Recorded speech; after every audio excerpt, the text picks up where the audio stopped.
Shah, President, Action Hospital.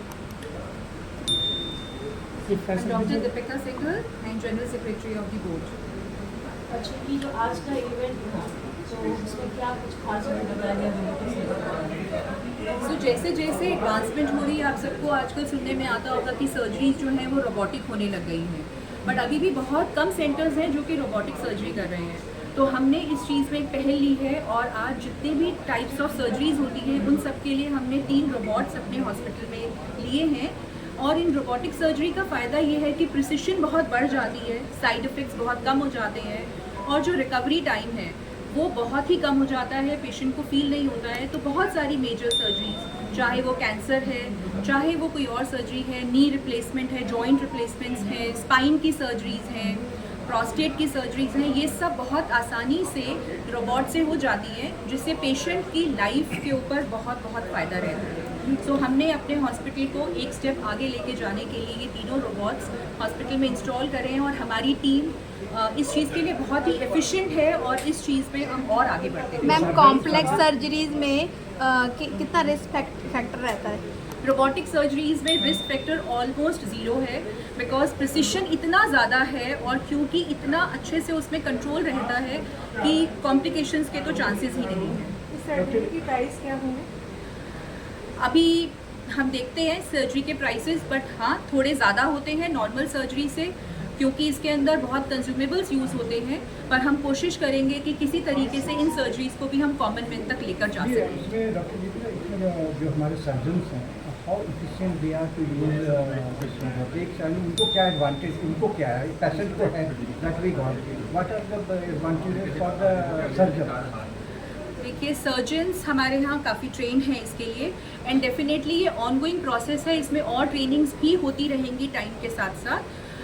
जहाँ तक surgeon को फ़ायदा है, ऑब्वियसली जब एक किसी पेशेंट का रिजल्ट बेटर होता है तो सर्जन के लिए तो अचीवमेंट ही होती है, तो यही सर्जन्स का फ़ायदा है इसमें। कौन कौन सी मशीनें मैम लगी हैं और कौन कौन सी सर्जरी इसमें है?